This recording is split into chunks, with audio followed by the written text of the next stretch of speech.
मिथिलाञ्चलक गर्व Janaki FM 106 megahertz. नमस्कार, Janaki FM 106 megahertz Janaki समाचार में अपने के स्वागत है। सुनल जाओ समाचार। एक नुका मुख्य समाचार।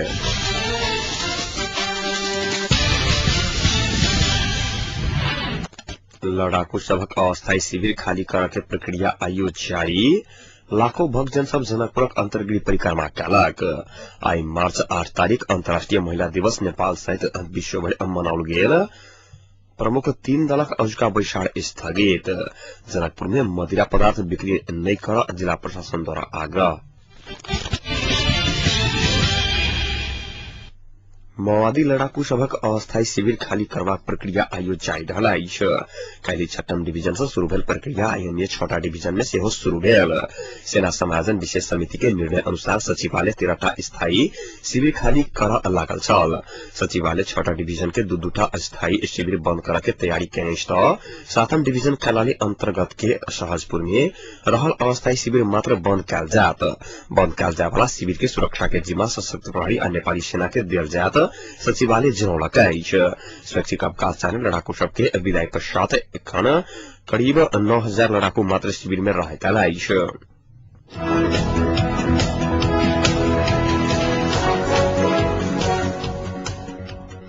15 दिन में मिथिला माध्यमिकी परिक्रमा अंतर्गत मिथिला बिहारी के डोला सहित आई लाखों श्रद्धालु भक्तजन सब जनकपुर में अंतर्गृह परिक्रमा केने अछि। मिथिला बिहारी के डोला 8 बजे के बाद जनकपुर में अंतर्गृह परिक्रमा केने छल। आई दिन 3 बजे के बाद श्रद्धालु सब पैघ संख्या में अंतर्गृह परिक्रमा केने छलैत। जनकपुर करीब 5 कोस में पड़वला जनकपुर अंतर्गृह परिक्रमा में नेपाल भारत के करीब 4 लाख सब बेसी संख्या में श्रद्धालु भक्तजन सबके सहभागिता रहल छल। परिक्रमा में लाखों भक्तजन सब सहभागी रहलाक बादो जनकपुरक संबंधित निकाय सबके उदासीनता के कारणे परिक्रमा बासिन्दा सबके समस्या के सामना कर पड़े छैन। परिक्रमा रोड के अधिकांश रोड खराब रहल समय में जनकपुर नगरपालिका सहित निकाय सब सेहो मौन रहला कारणे पानी नहीं छिट सकला कारणे स्थानीय बासिन्दा सबके उपराग एहन बहरायल अछि। जनकपुर पिराड़ी चौक से पूर्व नील सेरिया, कदम चौक, मुरली चौक, विश्वकर्मा चौक सहित सड़क सब पर गिट्टी के कारणे परिक्रमावासी सबके थप समस्या भोग बाध्य पड़ल छलैन। धनुषा के ठेरा खजुरी से उठल डोला सहित शुरू भेल परिक्रमा पहिल रात्रि विश्राम हनुमान नगर, दोसर हड़ैन, तेसर कलानेश्वर गिरिजा स्थान, मटिहानी, जलेश्वर, मराई, द्रुपकर्ण, कंचनवन, पर्वता, धनुषाधाम, सपोखर, औढ़ी, करुणा, कलना होइत आई जनकपुर आबि क रात्रि विश्राम केने छलैक।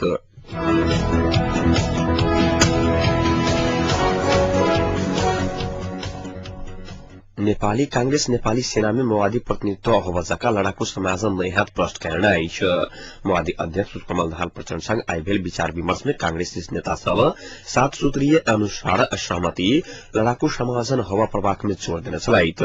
कांग्रेस सभापति सुशील कोइराला के निवास में भेल विचार विमर्श में माओवादी अध्यक्ष प्रचंड दर्जा सहितक विषय में सम्मानजनक स्थान नहीं देल गेल त समाजन में कठिनाई हैत कहत पुनर्विचार करबाक लेल आग्रह केने छलखिन। बैठक पश्चात माओवादी अध्यक्ष प्रचंड शांति संविधान के विषय में कांग्रेस संग सकारात्मक बातचीत भेल जानकारी देने छलैत। लड़ाकू के दर्जा मिलान सहितक विषय में सहमति होब नहीं सकला सँ पछिलका समय शांति आ संविधान निर्माण अवरुद्ध भेल अछि। माओवादी ब्रिगेडियर जनरल मांग कलाक बाद कांग्रेस आ एमाले अस्वीकार करैत आयल अछि।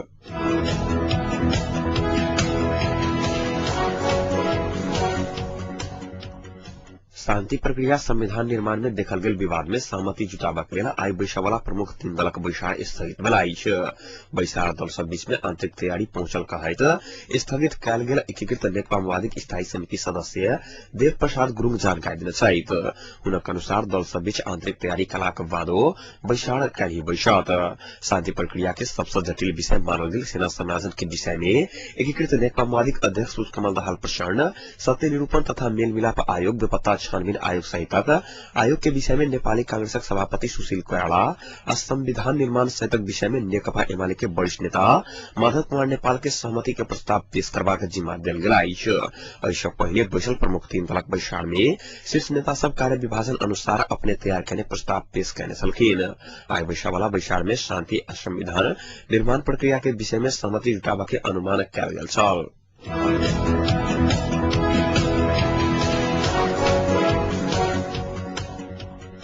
एकीकृत नेकपा माओवादीका अध्यक्ष पुष्पकमल दाहाल प्रचण्ड नेपाल बार एसोसिएशन के पदाधिकारी सब बीच आज भेंटवार्ता कैने छैन।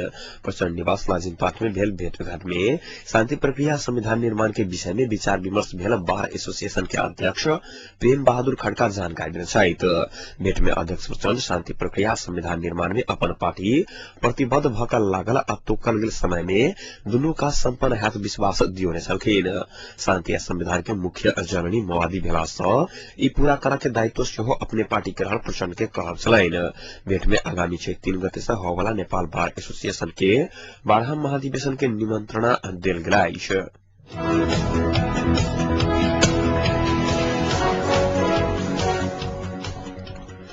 मृगौला आजीवन कई मूल नारा के साथ आज विश्व मृगौला दिवस नेपाल सहित विश्वभर मनाओल गेल अछि। नेपाल में मृगौला रोग के पहिचान आ समाधान के उपाय बारे विभिन्न विषय में गोष्ठी सभा समारोह क ई दिवस मनाओल गेल अछि। मधुमेह आ उच्च रक्तचाप से पीड़ित सबके संख्या बढ़े जा रहल मृगौला रोगी के संख्या से नेपाल में बढ़े जा रहल चिकित्सक सबके कहब रहल अछि। नेपाल में वार्षिक 2500 से 3000 धरि मृगौला रोगी सबके संख्या बढ़े जा रहल अछि। मृगौला रोग से बचबा लेल नियमित व्यायाम कर, प्रोटीन युक्त खाना कम खाके आ नियमित रूप में मृगौला जांच करबाक चिकित्सक सबके सुझाव रहल अछि।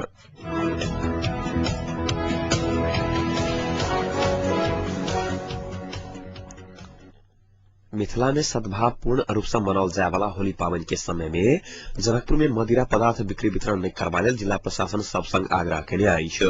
मदिरा पदार्थ सेवन कऽ उच्च श्रृंखला व्यवहार केनिहार सबके कार्रवाई करऽ के संगे मदिरा पदार्थ बेचयवला सबके सेहो कार्रवाई कयल जाय जिला प्रशासन आग्रह केने अछि। एम्हर जनकपुर में होली के लऽ कऽ सुरक्षा व्यवस्था अत्यंत कड़ा बनाओल गेल जिला प्रहरी कार्यालय धनुषा जनौने अछि। जिला प्रहरी कार्यालय धनुषा के अनुसार एखन जनकपुर में विभिन्न चौक चौक में सादा पोशाक, मोबाइल टोली, मोटरसाइकिल गश्ती टोली परिचालन कयल गेल अछि। एहि बीच मिथिला नाट्य कला परिषद मिनाप आई जनकपुर में होली के शुभ अवसर पर महामूर्ख सम्मेलन कैने छल। महामूर्ख सम्मेलन कार्यक्रम अंतर्गत आई मिनापक हास्य नाटक क्षणिका, होली गायन, हास्य कवि गोष्ठी, मूर्ख एवं महामूर्ख सबके उपाधि वितरण तथा सम्मान कार्यक्रम कयल गेल छल। कार्यक्रम के संयोजक विष्णुकांत मिश्र जानकारी देने छथि। कार्यक्रम में विभिन्न विद्वान, बुद्धिजीवी, पत्रकार सहित विभिन्न कार्यालय प्रमुख सबके विभिन्न सहित व्यक्ति सबके महामूर्ख के उपाधि तथा सम्मान भेंट कयल गेल छल।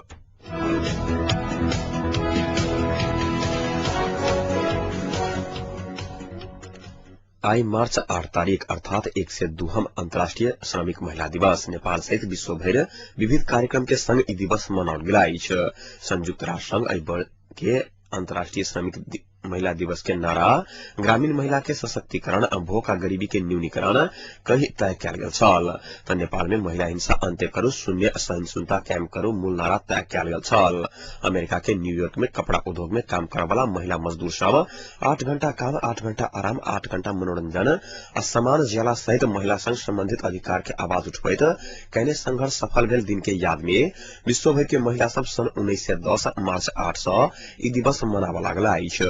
102वां श्रमिक महिला दिवस के अवसर में नेपाल के सरकारी तथा गैर सरकारी संघ संस्था सब रैली, अंतरक्रिया तथा महिला सवाल में केंद्रित भऽ विमर्श के आयोजन कैने छल।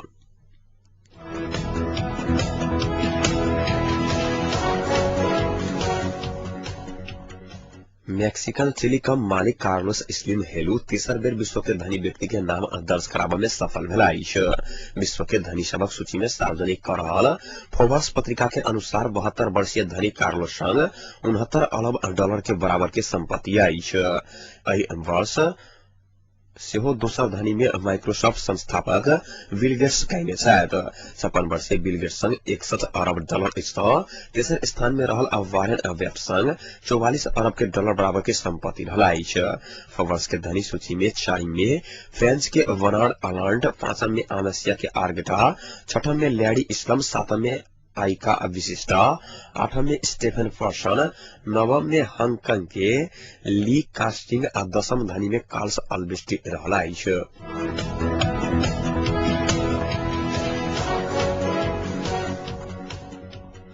अब तापक्रम एखन लगभग तापक्रम 24 डिग्री सेल्सियस रहल अछि।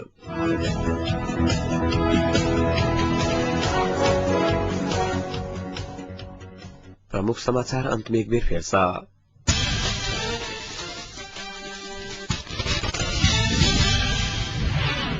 लड़ाकू सभक अस्थायी शिविर खाली करऽ के प्रक्रिया आयो जारी।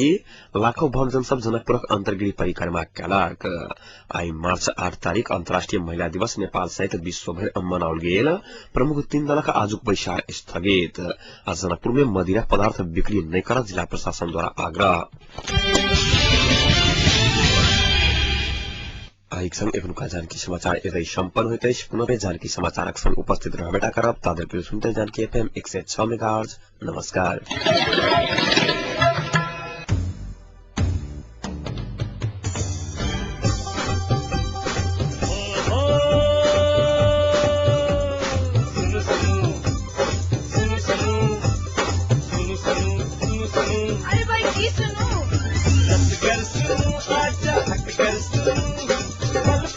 खबर घर फैसल